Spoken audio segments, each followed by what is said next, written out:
Welcome to SHECP Talks. My name is Jen Handy, and I am SHECP's Associate Director. Joining me for today's episode is Dr. Katy Gray Brown, Professor of Philosophy and Peace Studies and Director of the Peace Studies Institute at Manchester University. Thanks for being here.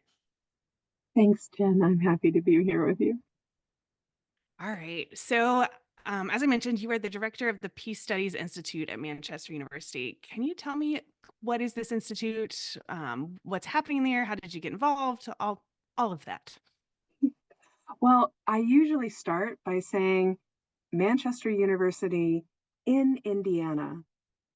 We are a small liberal arts, primarily undergraduate institution, affiliated with the Church of the Brethren, which is one of the historic peace churches. And in 1948, Manchester developed the first undergraduate peace studies program in the world. And it came from this combination of really looking at what the world had just experienced through the course of World War II, thinking about how possibly that could be avoided in the future, and then the Church of the Brethren's historic pacifist position, a commitment to nonviolence. So we had professors here, one in particular, Gladys Muir, who was thinking about, well, what is the role of the Church of the Brethren colleges in preparing young people to be peace leaders, to be peace builders in the world? And so the curriculum developed in 1948. Just launched straight into this undergraduate program in peace studies.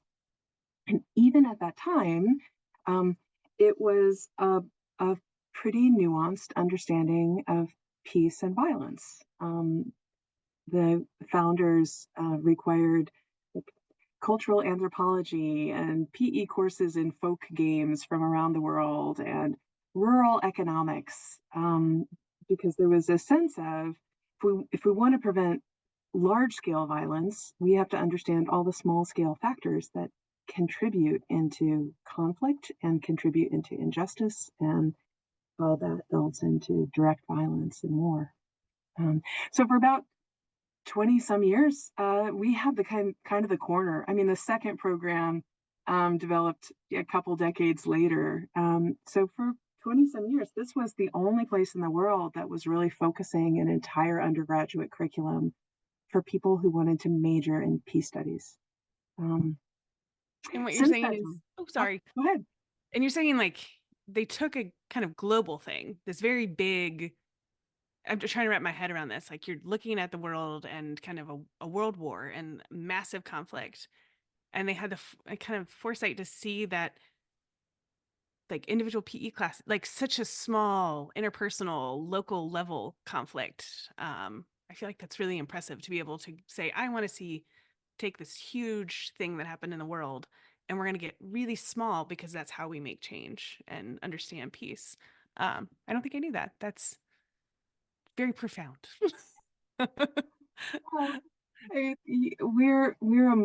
The Church of the Brethren is a very small, modest tradition. So I think that the model is thinking, all right, what do we have the capacity to do? And what do we have the capacity to do well? And you add to that, how do we sustain the community that's necessary to build up into these bigger projects?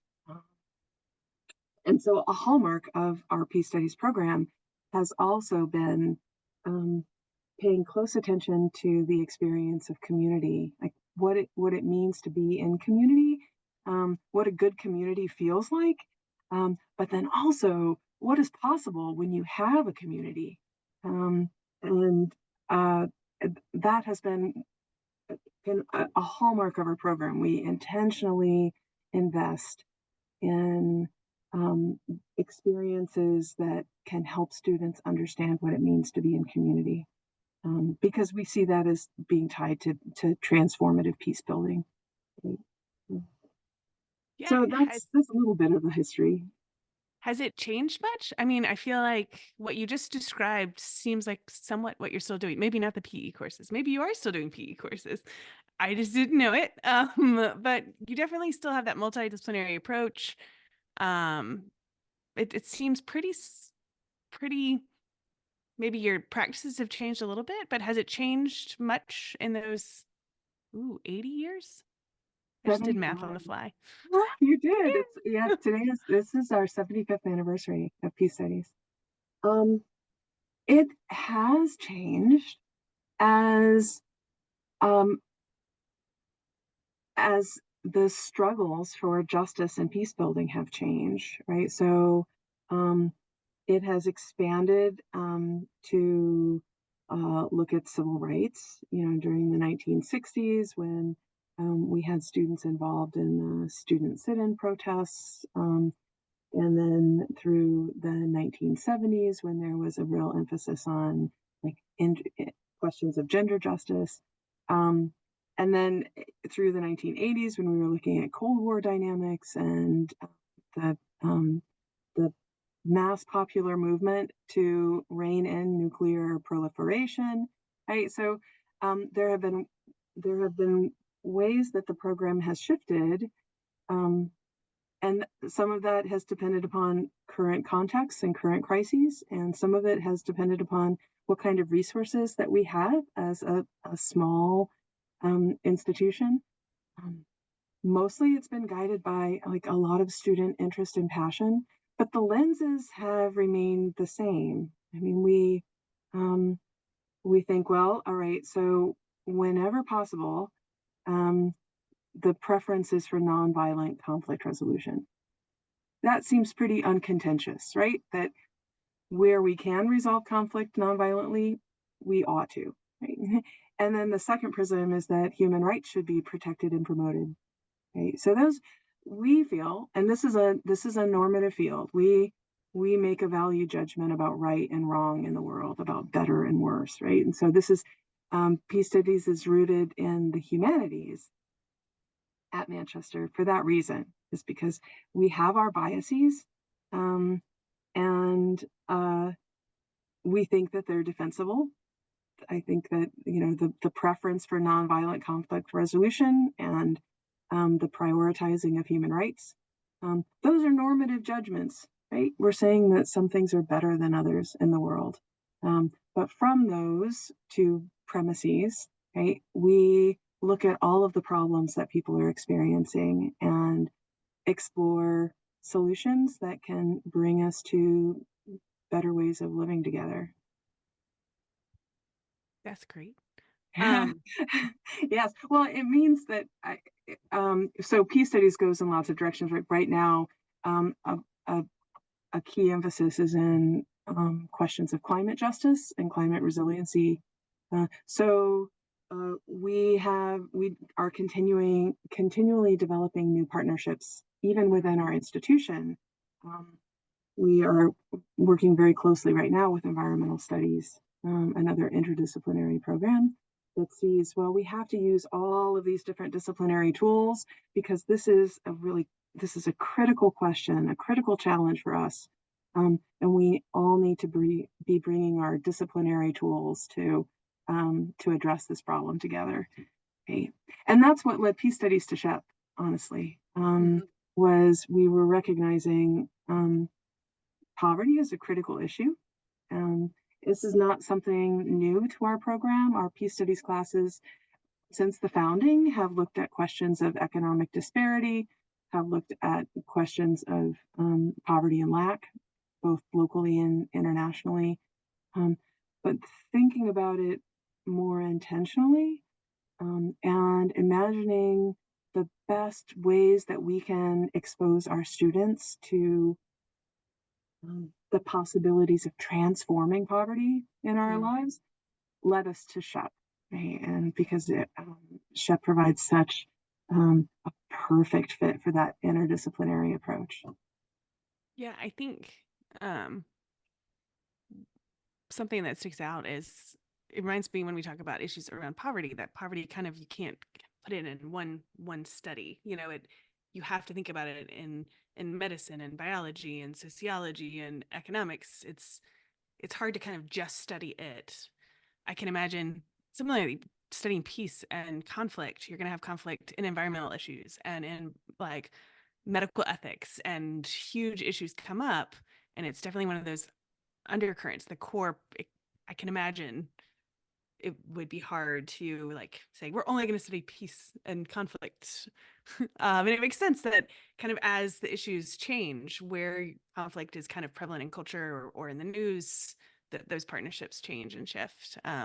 It's similar to a lot of other poverty studies programs where as things shift, partnerships kind of change and what we're looking at and what we're studying and research. But the same commitments and core reasons for doing things and commitment to dignity of others, those kind of stay consistent as we operate in different realms. Um, so Absolutely, yes. And I mean, um, like looking at poverty um, from a perspective of a normative perspective of saying we want to alleviate this. We are poverty abolitionists, right? That's a value judgment. But making that commitment requires us to look at the world in a different way than if we just studied medicine without that commitment, right? Without that mhm. understanding. And peace studies is it's exactly the same, right? Is that you are accepting a certain moral charge. You're accepting a moral commitment. And then you're looking at your studies, you're looking at your field for how to pursue that moral commitment. Yeah, and you take that with you, whether whatever field you go into, whatever career, whatever civic engagement, personal engagement, that is both Shep and you are we're looking at how to kind of develop that in a person and in a community rather than trying to put people on one specific career path, Mhm. which is what I think it's really impressive. But for about the past year, you've been working with us to develop a conflict transformation curriculum, specifically targeting our summer interns. And for many of us, myself included, when I first heard it, conflict transformation was a relatively new term to me, and it took me a minute to understand like, is that just conflict resolution? Are we just changing names? I know we often like to call the same thing. We change names for stuff, but they're not exactly the same, right? Can you kind of tell me how they're the same, how they're different? Yeah, yeah. Deep Um, questions. it is. Well, and because in the field, many of the long-standing sort of organizations and practices still they were designed under that term conflict resolution, and so that persists in some ways. But many practitioners have recognized that like conflict transformation does is a better framework for understanding how conflict really works. Conflict resolution just presents this sort of model of, oh, there's a conflict. It arises out of nowhere, right? Conflict emerges, and then we draw upon these different tools and techniques and understandings and insights to resolve it, and then conflict goes away. Um, Mm, so just from that picture, right? First, it's easy to understand this emergence of conflict then as a negative experience, hmm. right? All of a sudden, we have something that we have to take care of, right? That we have to resolve because things will be better when the conflict is resolved and we don't have conflict anymore. Um, and it kind of boxes conflict into this tidy little sort of cell in our lives that is something that is worth studying and worth developing some skills at, mostly to get past, right? Mm, yeah. Um, so it really it feeds this understanding of conflict as being something negative, conflict as being a hassle, conflict as um, being something to avoid, honestly, right? Because then it won't have to be resolved at all. Right. um,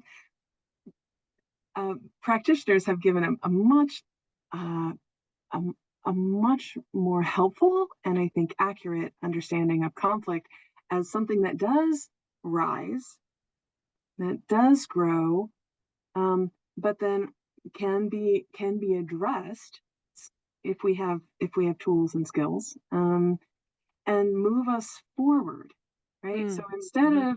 instead of a circle or a spike where conflict spikes, and you're not going to see this because I'm gesturing on, even though this You is what draw a happens. cartoon on the I show could draw a notes. picture. So conflict resolution model might suggest that conflict spikes and then goes back down to zero. A conflict transformation model presents, well, maybe a conflict is something that grows, right? And so it scales up, and then we find a way to address some of those problems and change the conflict, transform the conflict so that it no longer becomes a crisis and it moves us forward somehow. So the diagrams of conflict transformation have like a spiral that Hmm.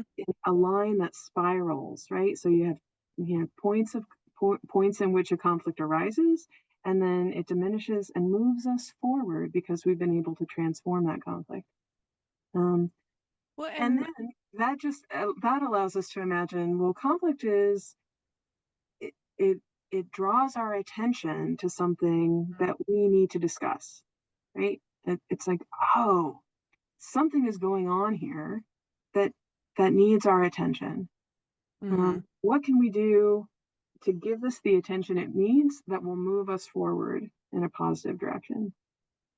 yeah, two thoughts came to my mind there. One was that I was very watching the circles.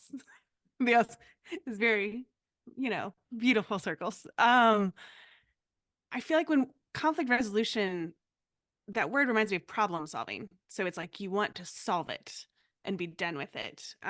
It's not something you want to coexist with. It is a bad thing, and you can be good at getting rid of it. And there's no place to kind of sit with it or how to, normalize it. I feel like there's some power in like there will be conflict, and that does not mean it's a broken system. Um, the other thing, which is from a very different side of the world, is within business in the business world, and we were planning things. Someone said conflict is great. Have you ever been in a meeting without conflict? It's boring. Like the whole point is to what you said, draw your attention to something we should discuss, which could be an opportunity. There's a conflict between two ideas, and where should we go with it? And let's discuss it. Let's focus on it. The conflict is what pushes us, and so I have seen recently more people kind of leaning into the idea that conflict is also this thing that does focus us. And sometimes it needs more of that resolution, and sometimes you need skills, and sometimes it's what helps us focus on an issue and attention. And um, but yeah, that conflict has a bad rap, and we're working on that. Yeah, um, so is like conflict resolution out, or is it just kind of terms are used interchangeably? If our listeners wanted to talk about it, they could use it interchangeably. absolutely. Great. um, okay, so when we were piloting the curriculum last summer, and we're going to roll it out to all of our students this summer, what were some of your goals for the curriculum? Obviously, it is a short program. It is kind of it's not a 10-year long program of intensive weekly sessions. It's what were kind of some of the things you were thinking about when you designed the course? Well, conflict transformation and conflict skills are that's the easiest part of peace studies to promote, right? because because there is this widespread recognition that conflict skills, communication and conflict skills, are just clearly applicable personally and professionally, no matter who you are or what you're doing. Um, and so, thinking about this for SHEP, um, conflict uh, conflict practice, conflict skills, I have that same sort of spectrum of application. And Mm. I was thinking that, what are the experiences in a really intensive 8-week experience? What are some of the points of conflict? that um, SHEP folks are likely to experience. Okay? And so that was everything from um, I'm living with people that I don't like, or not that I don't like, but I'm in a living situation that's not entirely in my control, Mm. and um, uh, things are not always going to go my way when I come home from my internship. Too, um, I'm working at an internship site that has me doing things that I'm not comfortable with, or that I'm not getting the support that I need, and I don't know how to ask for it. Two, um, I have this problem with SHEP, and I don't know how to address it. Right. So there, and we could add another 8 different scenarios to that list easily of the ways that someone entering into any 8-week summer Mm-hmm. internship might experience conflict.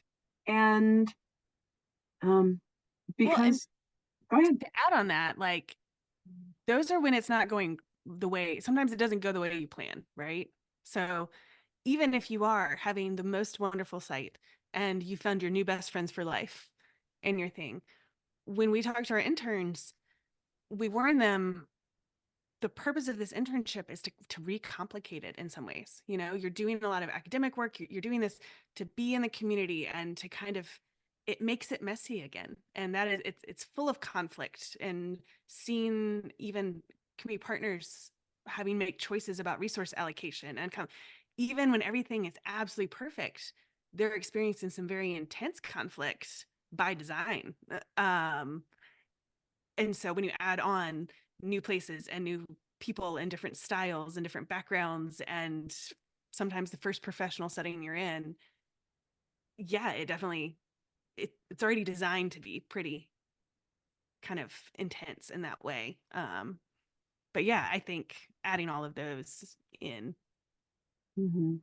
Right, right. I mean, um,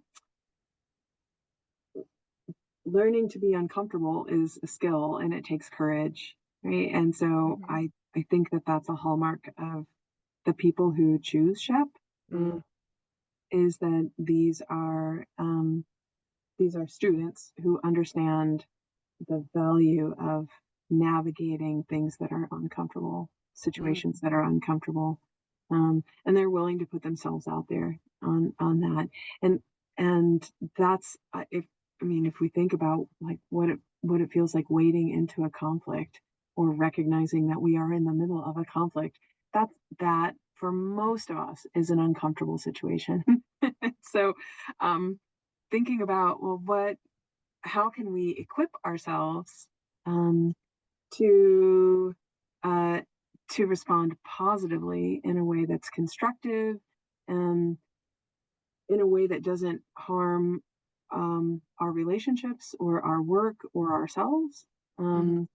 when we're in the middle of that, right? Yeah. And so I think the ambitions for this conflict transformation component in SHEP are pretty modest, because we recognize that there's already a lot going on. There's so many moving parts, um, not just for these students, but for SHEP, right? Trying to figure out, how do we maintain the integrity of what SHEP is already doing, and add what is a complete field, right? of conflict transformation Give us studies. 5 hours of your time and we will teach you everything you ever needed to know. We're not quite that good. You're very good at your job, but I don't think that's the ambition. No, and it's not. It's so that's not the goal. If we tried to do that, we would do nothing well, right? I Right. think that it's important to recognize um, both the capacity, and also just what is possible for us to do. But the training that has emerged and is continues to emerge, right? That is developing in SHEP, is an introduction to some of these concepts, with the primary goal of reducing the stigma of conflict and Mm. reducing fear of conflict. Okay? And sometimes, I mean, Shep knows this in other, in with respect to its work in other sorts of preparation for these sometimes challenging, hard internship sites.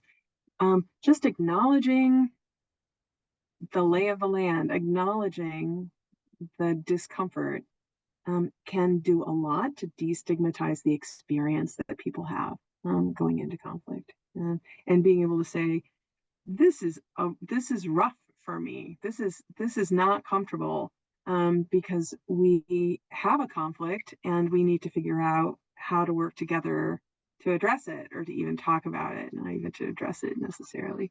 Um, but giving people an introduction to that, and an introduction to some of the tools that are pretty basic Mhm. in terms of communicating about conflict, or ways that we understand our own responses to conflict, um, can be so helpful.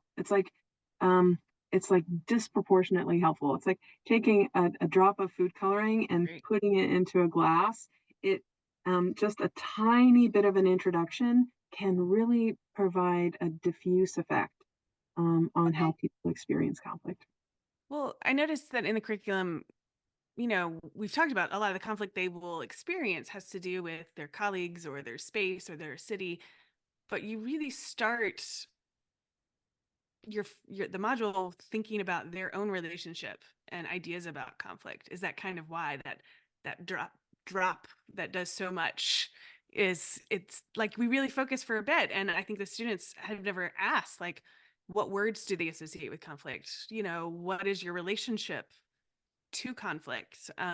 Is that kind of why you start there and then build out to tools kind of at that personal level? Yes, that that is exactly why.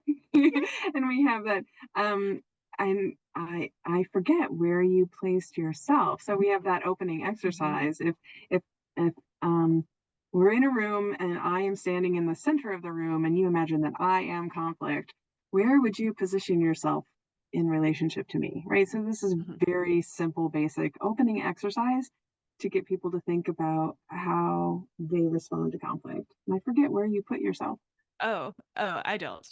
Well, I was first of all, let me say, I was surprised at how like, it was just you threw that question at us. We had no prep, right? And the number of us that came in with very strong reasons on our exact placement. So some people would be like, I would be halfway back in the room behind a desk, but near the door. And like, we're like, that is, it's like, I want to see. We were all very for some reason, if you asked me what my relationship to conflict would be, I would have no idea how to answer that. But you asked me to put myself in that room, and I was like, oh, I know where I'm standing. I am directly in front of it, and so it doesn't fear me, but that thing better not get behind me, right? I need to see it and have it directly in front of me, and I am fine. But if it goes behind me, this it's all gone. And we had people, running out the door. I think someone was like escaping out a window.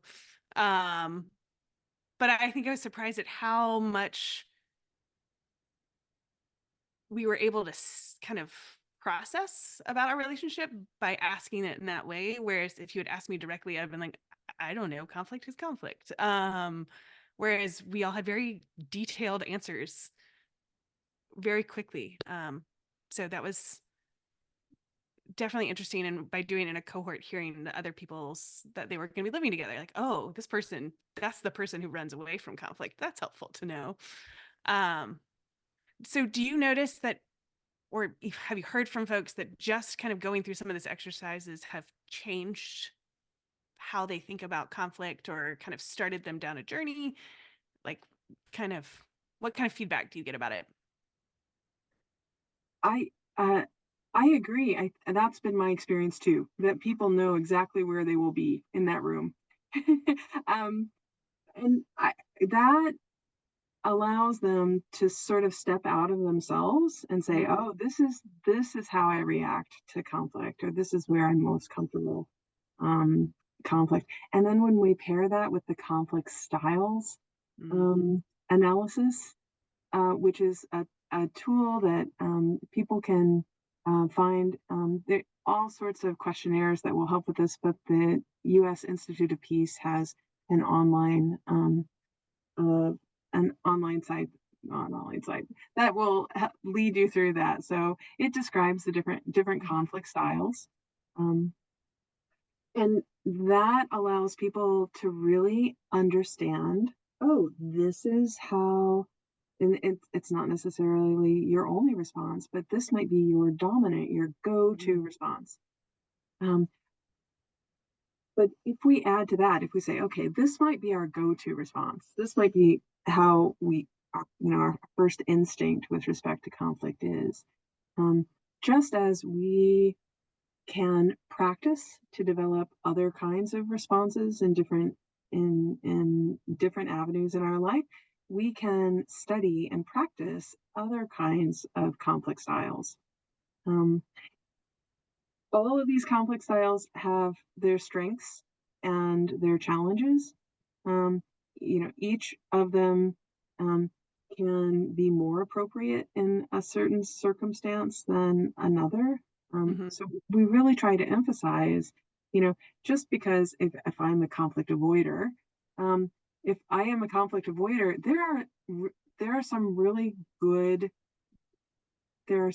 good qualities to that in Mhm. terms of there are times when that will serve me and the other people I'm with very well.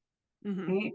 There are drawbacks. I have to be aware of them as well, so that if I'm in a different circumstance where avoiding is not going to serve me or what I care about or the people I care about will not serve us well, then I need to turn to some other style maybe, to push myself to develop some skills in these other ways.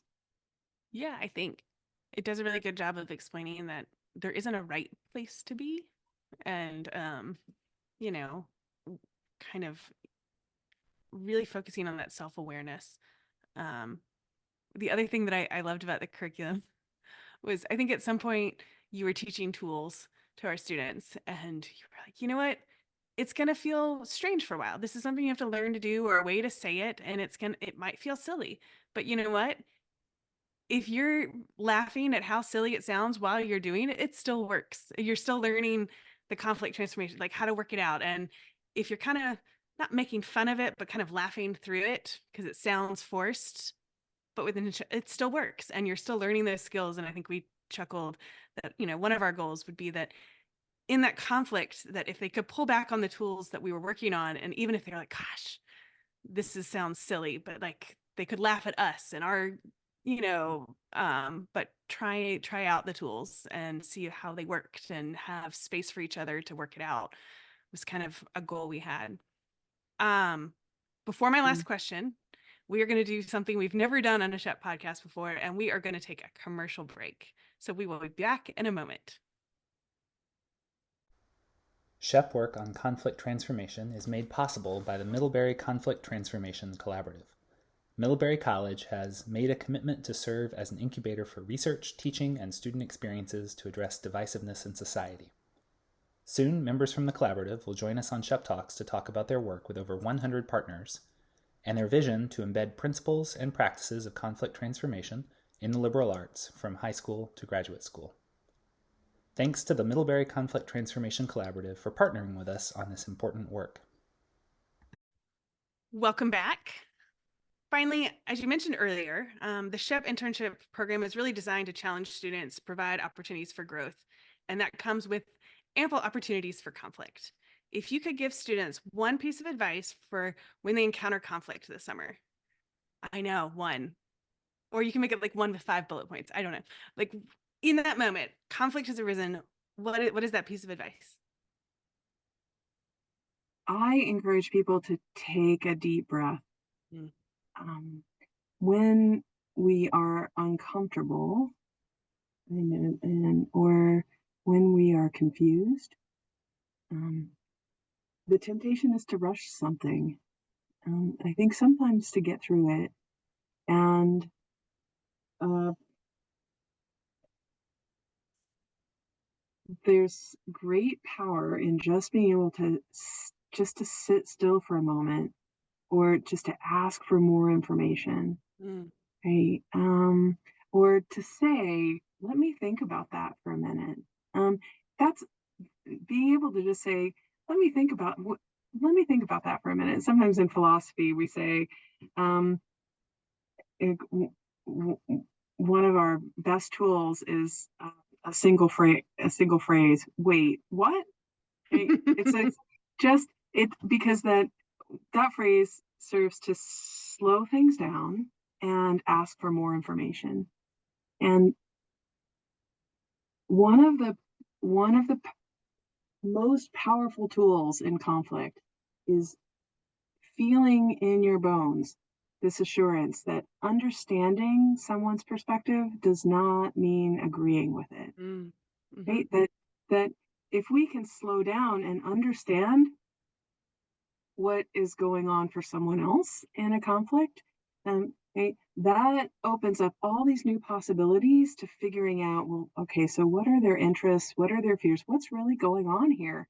Um, before attending to our own responses or saying, well, no, I don't agree with this person. So I have to just run into that and um, confront this conflict in a very direct or adversarial way, right? But slowing down and really working to understand what's going on and maybe what are the factors that are behind it, um, allows us then to really sit with where we're at and figure out how to move forward in this.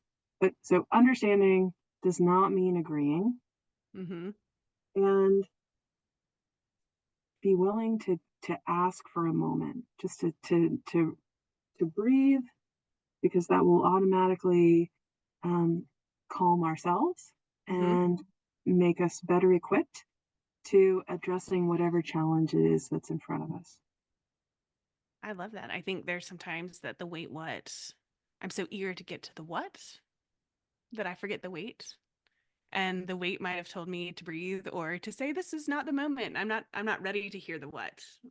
It gives me a chance to check in with myself as well of like, oh, before I attack that conflict, maybe making sure I'm in a place where I can be open to hearing the other side. And if I'm not, the wait can give me a breath to get to that place and be ready to hear someone else's perspective and know that I'm not kind of in that defensive, kind of get out of that mode, that adversarial mode, and into an understanding mode.